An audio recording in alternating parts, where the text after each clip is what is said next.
All the women who are laughing, I'm praying for forgiveness of sin for all of you. So the chief was very serious, and he called me, and he has a very nice self-contained, because he was also a head master and he was a chief. And he said that this one is very sharp. If I drink it 1 week, I'll be fine, because I'm too young. So I said, Togbe. So then he went and said, oh no, we don't have to talk about this. He knows that it's a very, very difficult thing to say it, but yes, I will.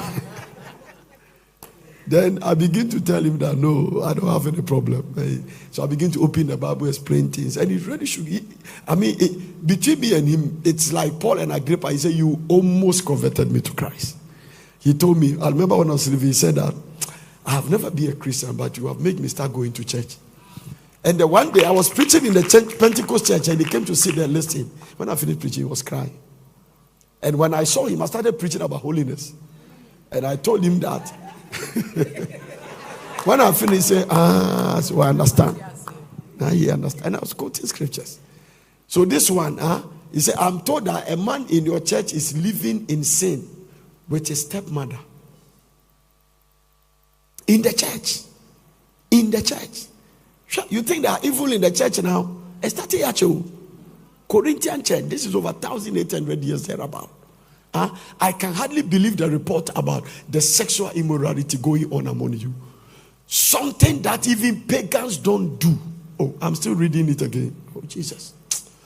You are so proud of yourself, but you should be mourning in sorrow. So the people were giving him fans. They were so proud about it. But you should be mourning in sorrow and say, and you should remove this man from your fellowship. This is apostolic rebuke. If you think prophetic rebuke is sharp, don't mess with apostles. Paul said that we must excommunicate that person from the church. So those that they sack people, you done from today, don't come here again because of this kofie. Hey, it's a very serious matter. Now go to the next verse and look at it. Even though I am not with you in person, this is apostolic instruction. I am with you in the spirit, and as though I were there, I have already passed judgment on this man. Hey, don't play games with Paul. He has declared apostolic judgment. These things, don't tell me I'm hard. Can you go to Paul's church? I have passed judgment on this man. Look at the judgment. In the name of the Lord Jesus, you must call a meeting of the church. I will be present with you in spirit. Apostolic. This guy was a prophet before he became apostle. He said, when you call a meeting, put my chair there. Nobody will sit on it. I will be there.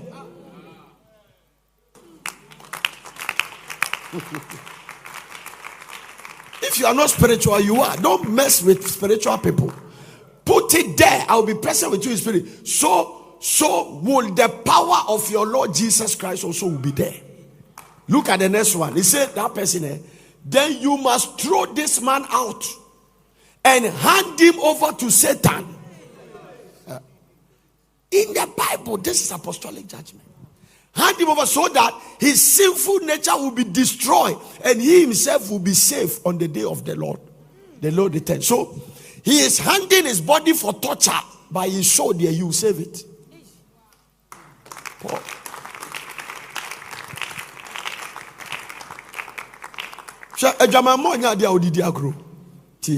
Watch this. You're boasting about this terrible. You're boasting about this is terrible. Don't you realize that this sin is like a little yeast that spread through the whole batch of dough? It means that if people live in church and they are fornicators, they spread it. That is why if you are a pastor, you are not strong. The spirit of the congregation can enter you. It means that if you don't deal with these things and make the church become strong, you will start sleeping with them. Yeah. Because it's a spirit. Paul said that it spread like a dough. And that gave him the spread east. I think, it's brown, Is that he has a very powerful scent. Not milk, eh? Yeah. Huh? Or is it different? Then I haven't seen that one. And my brother need to know. Wow, you know it? It's a powder. Okay, but the American here, not milk. It has a very nice scent. Yeah. I see. Okay. I see. Let's go. Get rid of the old yeast by removing this wicked person from among you. Then you will be like a fresh batch of dough made without yeast, which is what you really are. Christ, our Passover lamb, has been sacrificed for us. So anytime we sin by fornication, we are crucifying Christ again.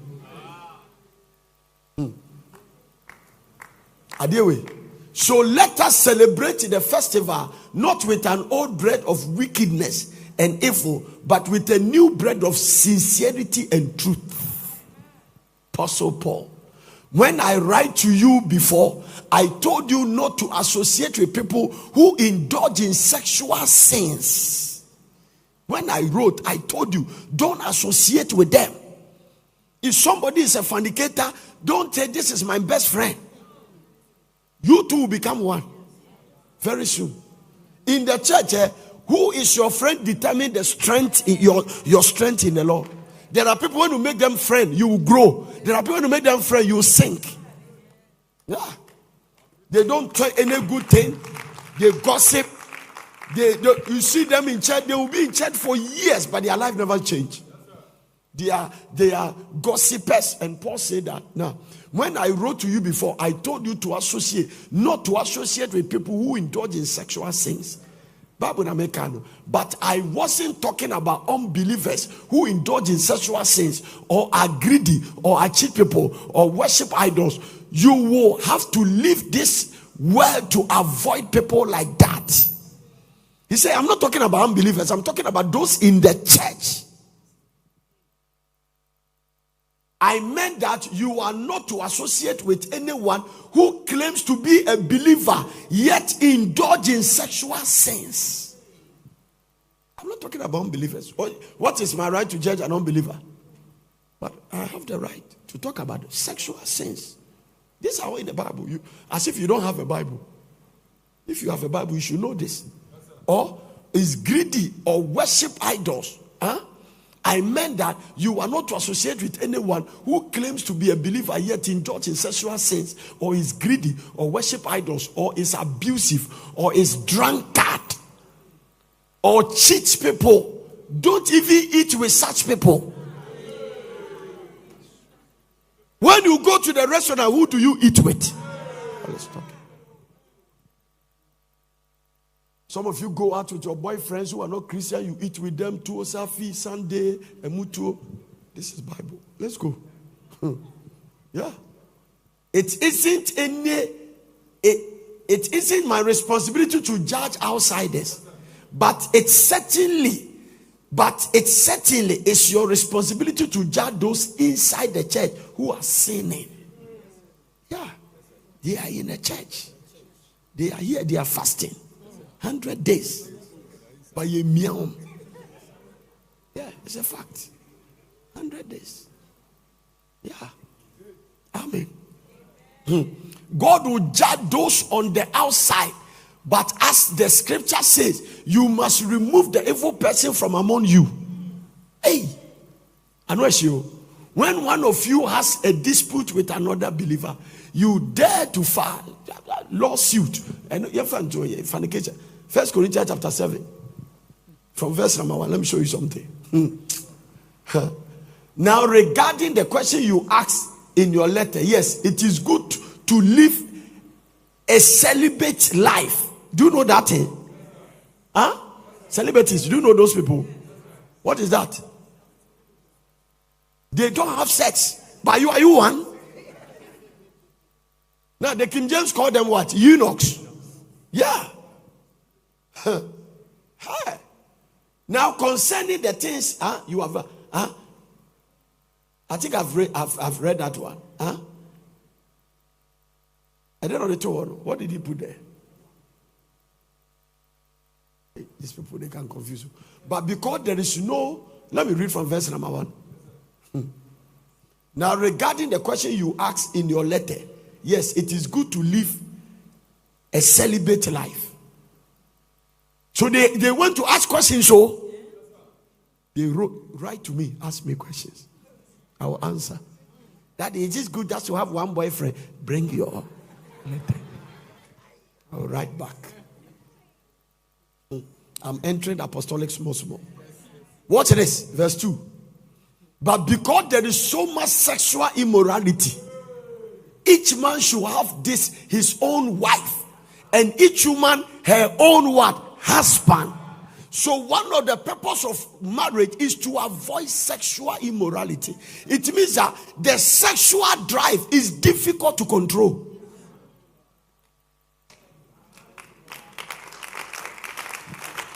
What do you mean by what I'm talking about? I mean what I mean. It's very difficult to control. And I'm not the one who put it there. God is the one who put it there. Yeah. But for security reasons, if you are not married, don't get around it. Stay out. It's a dangerous thing.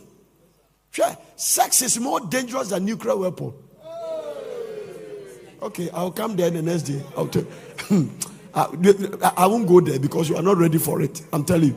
The husband should fulfill his wife's sexual needs. And the wife should fulfill her husband's sexual needs. Now, listen. The husband should what? The wife gives. Miss Remo, unless I beg you, you are not the one. Then talk to whoever is there. The wife gives authority over her body to her husband. Ayakudibi atoyas. The husband gives authority over his body to his wife. Now, also, do you understand what I'm trying to do? Do you understand? Or you don't understand? So you give the body authority of your body to B, and B doesn't have a choice. He gives the authority of his body to you. So this your mother here, his body now, I have the authority over it.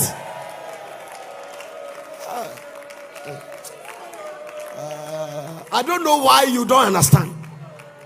Now, how do you want me to explain it? It is self-explanatory. Now, all this I didn't what time every married person write this scripture and put it by your bedside.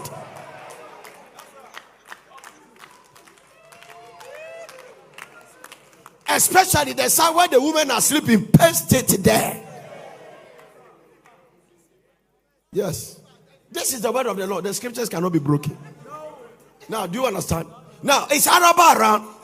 I said this thing is Araba. Do you understand what I'm writing now? Now, everybody here, you have a wife. I mean, who is married here? I want to know the people. I want to tell you. Go and write it, put it there. The Bible said the wife gives authority over her body to her husband. So when you marry, Teresa, do you understand? This body belongs to Kwesi. Do you understand? It is his body. That's all.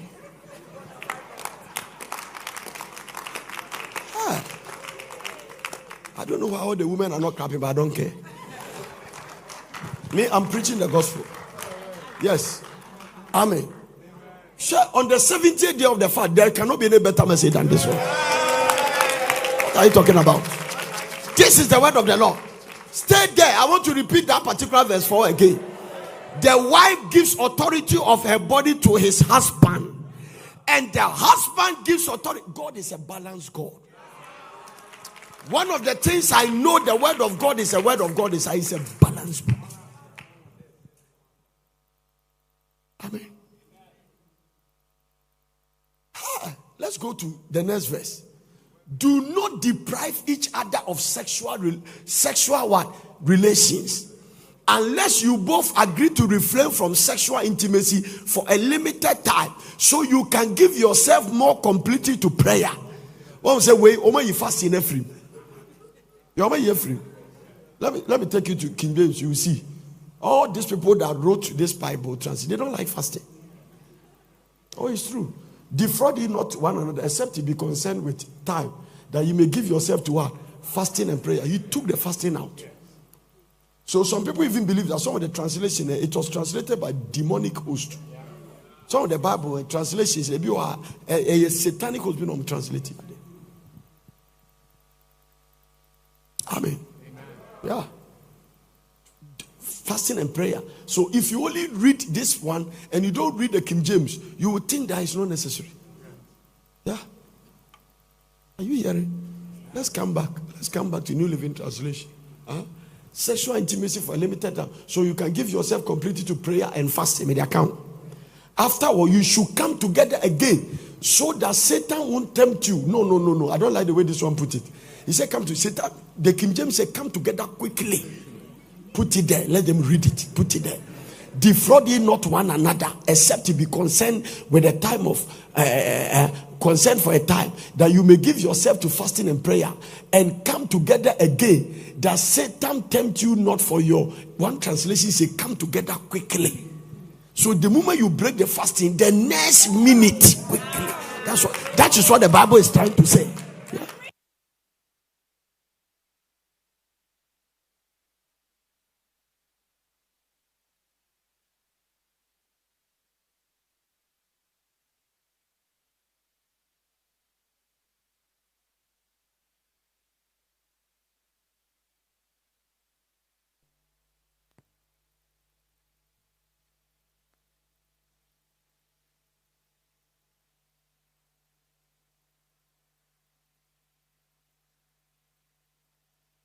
Can you put the light off? Yeah. Who knows? Who knows?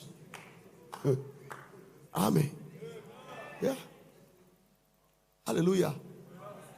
Now, because you were not here, and I was preaching something, and I taught Teresa at verse number 4. I want to read it for you to hear. Verse 4. Verse 4. The wife has no power on her body, but the husband. Likewise, the husband has no power on the body. There's no problem with the second one, but the first. Now, Auntie Gloria watch me on some aristocratic angle, but I don't really care. I don't really care. Hallelujah. I don't really care. I mean, Pastor Marty, he watch me some way. The wife has no power on her body. Yeah. This particular scripture, Paul just didn't want them to stone him. That is why he added the men. But the problem is the first one.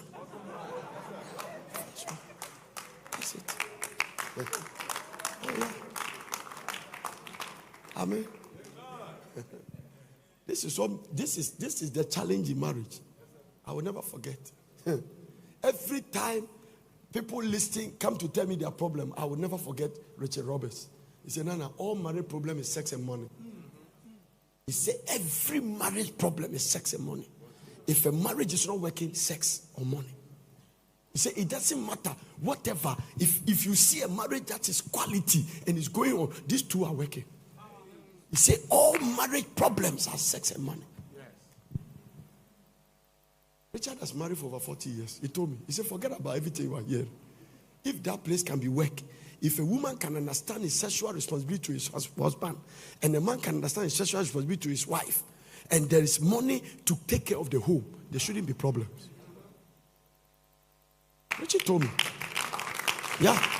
He said, when you see a man angry, the anger, other things he's saying is not the reason.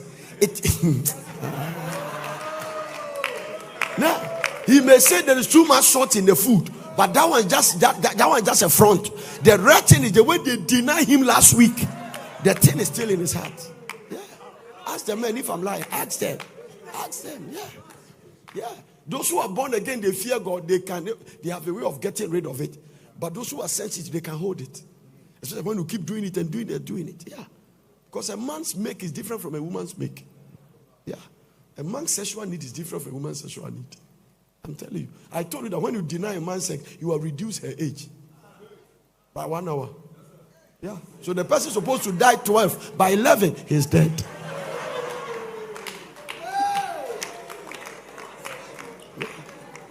Depend on the hours that he was denied. When the man is married, it has reduced her age. Unless something happen for the woman to just give extra hour for the age to be recalled. For that hour to be recalled. If not, it's a serious matter. Amen. I'm preaching. It's a fact. I read it from. It's not in the Bible. I don't have a scripture to back it. But a psychologist wrote it. And psychology is a study of the mind. It's not a sinful thing.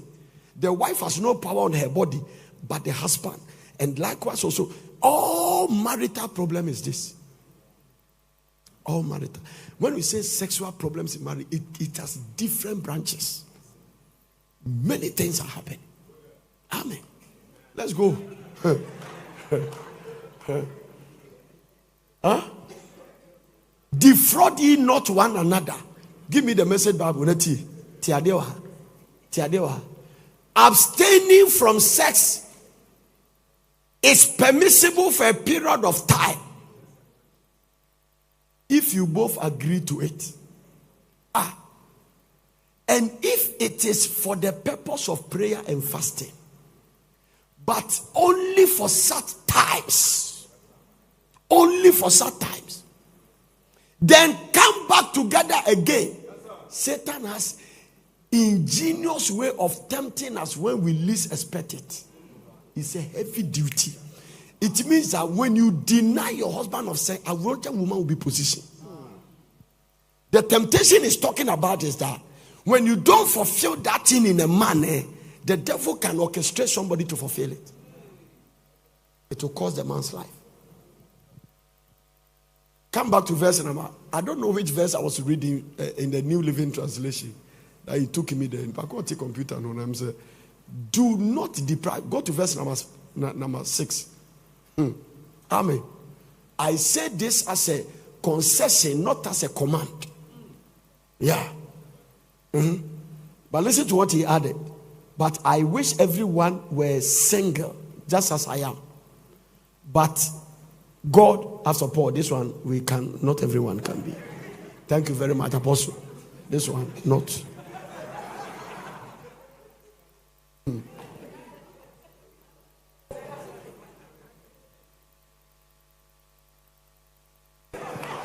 I don't know why you are laughing, but it's the word of the Lord.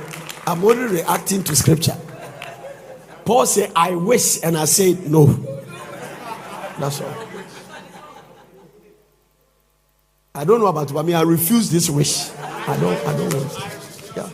Now hear this. He said, I wish everyone were single, just as I am. But God gives to some the gift of marriage. I have one. And to others, the gift of what? Singleness. I refuse it. God gave. If you don't have it, you don't have it. I don't have the second gift. I have the first one. That's all. There are people who are pretending they have the second one. They have even become fathers and they are creating problems. Yeah. They have become fathers. Yeah. I met somebody say he used to be a Roman father. Yeah, he told me. I said, what happened? He said, I impregnated somebody. And I sacked myself. That's all. Yeah. So I said to those who aren't married and to the widows, it is better to stay unmarried, just as I am. Paul. But if they can't control themselves, don't pretend you can control yourself when you can't. They should go ahead and marry. It is better to marry than to burn with lust.